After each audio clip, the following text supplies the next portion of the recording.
Berjumpa kembali dengan saya Dr. Yofianto Putra. Pada kesempatan ini kita akan melanjuti kuliah kita tentang problem dalam manajemen informasi bagian yang ketiga. Kita akan melanjuti dari bagian kedua, sudah bercerita mengenai bagaimana kita membuat suatu fokus dari suatu informasi supaya sesuai dengan tujuan dari bisnis. Hari ini mungkin kita akan lebih detail. Kita akan membahas apa saja dan bagaimana caranya kita memfokuskan supaya suatu informasi itu sesuai dengan tujuan dari bisnis. Langkah mulai yang pertama kali mungkin sempat terpikirkan adalah sering sekali terdengar bahwa ada satu aplikasi tetapi ini tidak ada tujuannya atau tujuan pembuatannya ini kurang tepat, sehingga beberapa aplikasi itu hanya dipakai beberapa saat kemudian tidak dipakai lagi karena sudah dianggap tidak ada manfaatnya. Atau juga sering kita mendengar adanya beberapa aplikasi yang setelah diupdate itu malah lebih kurang tujuannya, malah customernya komplain, ini kok yang lebih lama lebih sesuai dibandingkan dengan yang dikerjakan.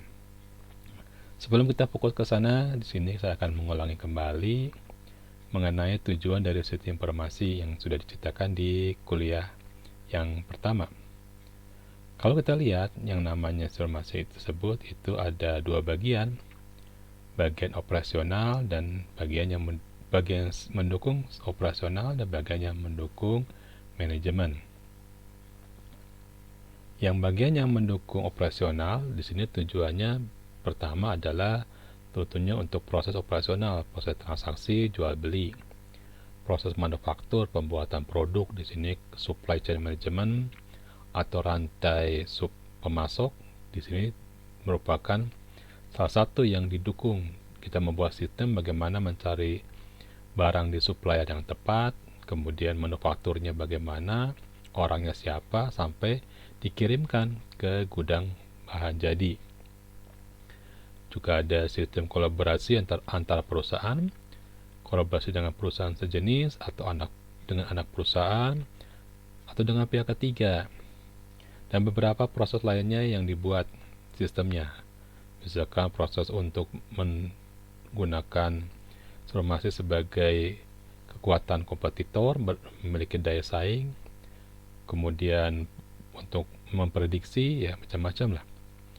Yang kedua adalah sistem pendukung manajemen, di sini yang bergambar warna biru.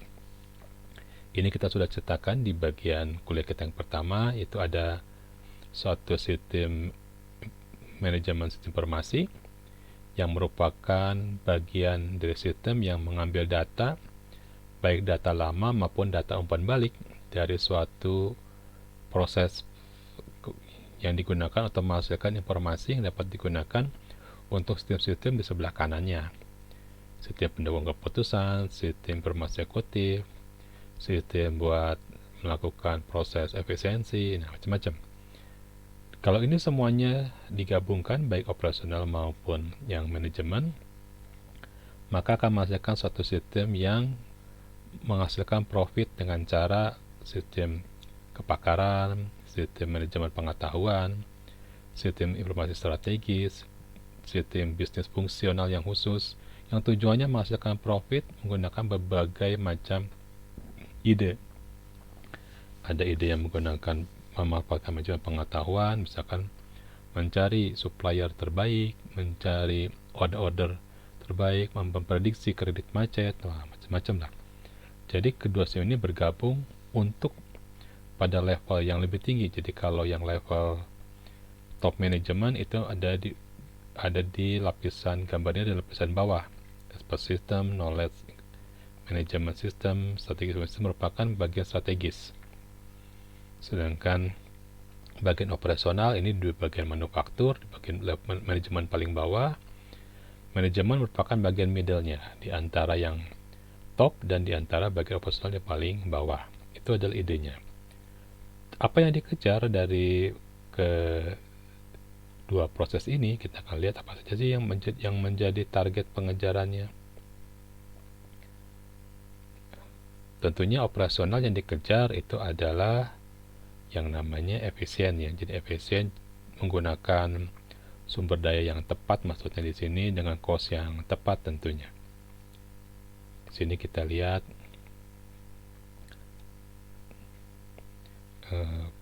bentuknya adalah, tujuannya adalah seperti ini, sebelah sini ya.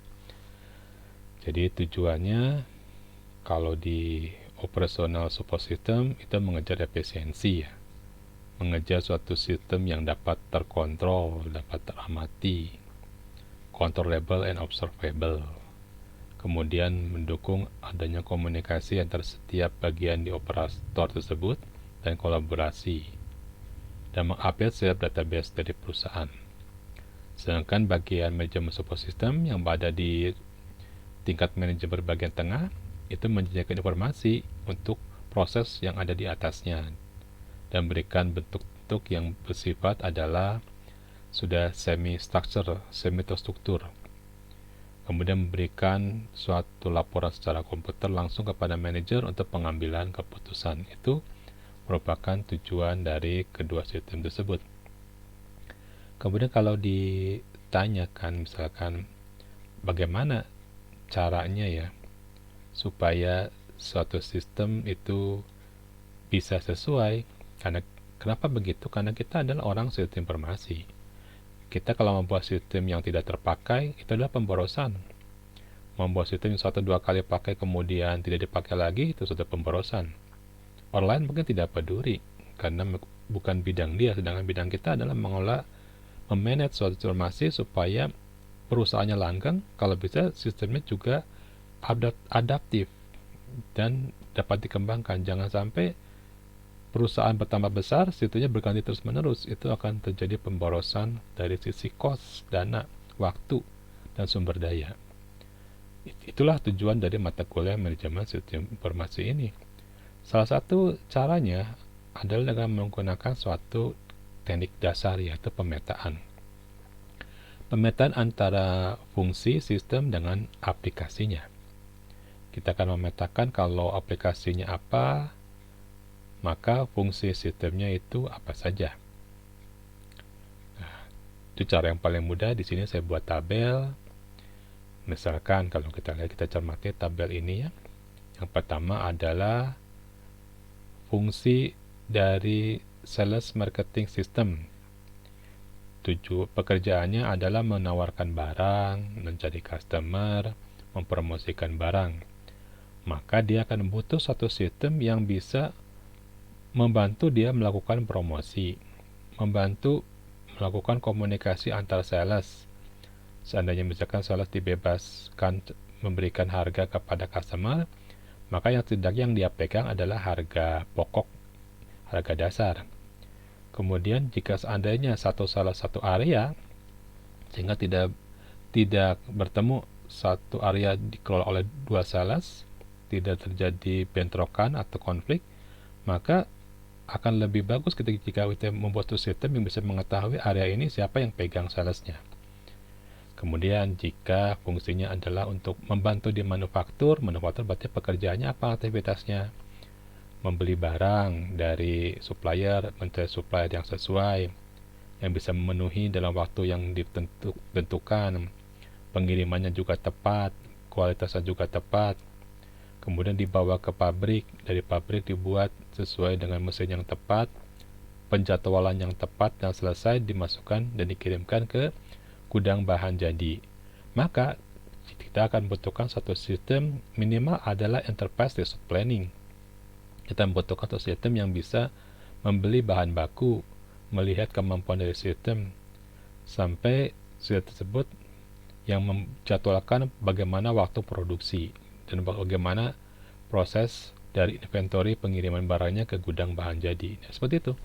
Nah, yang jangan sampai misalkan ada sistemnya tapi tidak ada fungsinya. Misalkan kita ingin membuat sistem bagaimana mencari karyawan teladan. Ada aplikasi yang kita buat. Tapi fungsinya apa? Kita lihat fungsinya itu ada di departemen yang mana. Kalau kita tidak punya departemen human resources, tapi kita punya aplikasi mencari kawan teladan, maka sistem tersebut niscaya dan pasti tidak akan ada yang mengelolanya. Jadi kalau kita membuat sistem, kita harus tahu ada potnya atau ada akarnya, tempat buat mewadahi sistem tersebut supaya bisa bertumbuh. Jangan membuat sistem tapi tidak ada pot, tidak ada wadahnya, sehingga sistem tidak bertumbuh. Sekali lagi, buat apa sih repot-repot melakukan perhitungan seperti itu? Ya karena kita adalah orang sistem informasi, dan hal ini kita memang sedang belajar yang namanya manajemen sistem informasi. Informasi harus kita manage. Jangan sampai hanya membuang-buang waktu membuatnya, setelah itu tidak terpakai. Setelah tidak terpakai, itu menjadi pemborosan. Terjadi ratusan, ribuan, bahkan sistem informasi yang tidak saling terintegrasi seperti di kuliah yang bagian kedua. Jadi informasi yang tidak dapat dikembangkan, bahkan setelah jadi tidak dapat dipakai. Kalimat kasarnya seperti itu. Cara yang kedua adalah membuat suatu fungsi sistem tersebut sesuai dengan proses bisnis. Tadi sudah saya ceritakan, saya singgung dengan aktivitas. Sesuai dengan aktivitasnya. Kita lihat di sini, misalkan di sini ada proses pada departemen atau disebut dengan area fungsional atau fungsional area, departemen manufaktur. Berarti aktivitasnya atau proses bisnisnya apa? Mungkin mahasiswa sudah pernah belajar namanya bisnis proses model, BPM Not. Dalam bisnis proses BPM ini, kita melihat prosesnya apa, departemen yang mewadahinya siapa. Jadi ada peta antara fungsi dengan proses bisnis. Jangan sampai proses bisnis itu terjadi pada beberapa departemen. Sebaiknya satu departemen itu memiliki satu proses bisnis, tidak tercampur dengan proses yang lain, sehingga bagian sales tidak bisa mencampuri proses bisnis pada bagian manufaktur. Atau paling bahayanya jika bagian manufaktur mencampuri bagian finance. Jangan sampai terjadi. Dan juga jika departemennya memiliki unit yang sangat banyak, jangan sampai penjumlahan unit itu menjadikan perkalian pada proses bisnis. Harusnya sistem terintegrasi, jangan sampai satu unit menghasilkan satu proses bisnis. Sehingga kalau ada 100 unit dalam satu departemen, berarti ada 100 proses bisnis. Nah, itu yang salah. Tapi ternyata di Indonesia terjadi, kan Indonesia mungkin jumlah karyawannya banyak. Kadang-kadang otomatisasi bukan sesuatu hal yang dipikirkan. Tapi sebagai seorang pengolah sistem informasi, kita tidak boleh menjadi seperti itu. Kita harus bisa merancang supaya satu sistem itu menghasilkan satu proses bisnis yang sesuai dan terjadi suatu integrasi. Jadi satu departemen memiliki 100 unit, itu akan memiliki proses bisnis yang tidak 100 unit. Mengapa? Karena resikonya juga akan bertambah sesuai dengan jumlah prosesnya. Itu alasannya. Kemudian kalau ditanya bagaimana cara mengukur tingkat yang kita sudah kelola itu berhasil. Apakah manajemennya sudah berhasil atau belum? Bagaimana caranya kita melakukan pengukuran hal tersebut? Kita akan lihat bagaimana caranya kita bisa melakukan proses tersebut. Salah satu cara yang paling mudah untuk diusulkan adalah kita melihat yang namanya efisiensi dan efektivitas. Efisiensi untuk sistem informasi itu adalah harus meminimalkan biaya, meminimalkan waktu, dan menggunakan sumber daya secara tepat. Jangan sampai sumber dayanya berlebihan, atau kebalikan sumber dayanya tertidur tidak dipakai, padahal sudah dibeli. Jangan menggunakan teknologi yang berlebihan, tapi yang sesuai. Sedangkan efektivitas itu berhubungan dengan yang namanya dari perencanaan, bahwa suatu pekerjaan tersebut dalam informasi sesuai dengan strategi bisnisnya.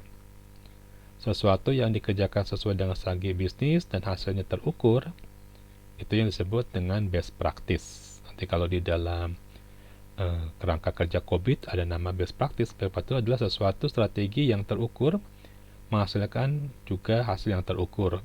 Berarti hasilnya dapat ditebak. Itu adalah best practice. Kemudian setiap proses bisnis harus bergerak, berjalan. Jika ada proses bisnis yang harusnya aktif tetapi tidak aktif, berarti tidak efektif.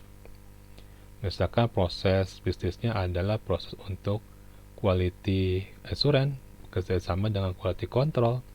Jika yang bekerja hanya quality control, hanya proses assessment, maka sistemnya tidak sehat. Harus ada bagian quality assurance yang membangun berdasarkan suatu standar-standar yang ditetapkan perusahaan. Jadi kedua ini bergerak bersama. Yang satu membangun standar, yang satu melakukan assessment. Kalau mengassessment tanpa membangun tidak akan berjalan. Kemudian efektif yang berikutnya bercerita mengenai bagaimana mengembangkan agar prinsip-prinsip yang tidak terjadi pemborosan dalam struktur dan budaya tersebut tercipta. Di pekerjaan yang melakukan pemborosan dalam birokrasi, kemudian prosedur yang terlalu panjang, otorisasi yang terlalu panjang, padahal tidak diperlukan, ini kita pangkas. Tujuannya apa? Meningkatkan profit. Effectiveness tujuannya mencapai target dan mencapai profit. Profit bisa berupa keuntungan langsung, bisa juga berupa menambah customer, dan juga menjaga customer, serta meningkatkan beberapa daya saing bisnis. Bisa nilai perbandingan dengan perusahaan sejenis, bisa merupakan nilai daya saing yang akan kita kembangkan. Jadi itulah cara mengukur apakah suatu manajemen informasi itu sudah sesuai belum dengan target yang kita inginkan, atau apakah manajemennya sudah terkelola baik atau tidak. Dua ini merupakan bagian yang bagus, yaitu efisiensi dan effectiveness. Demikian penutup perkuliahan dari rangkaian bagian pertama, kedua, dan ketiga pada hari ini. Terima kasih atas perhatiannya. Sampai ketemu lagi pada perkuliahan berikutnya.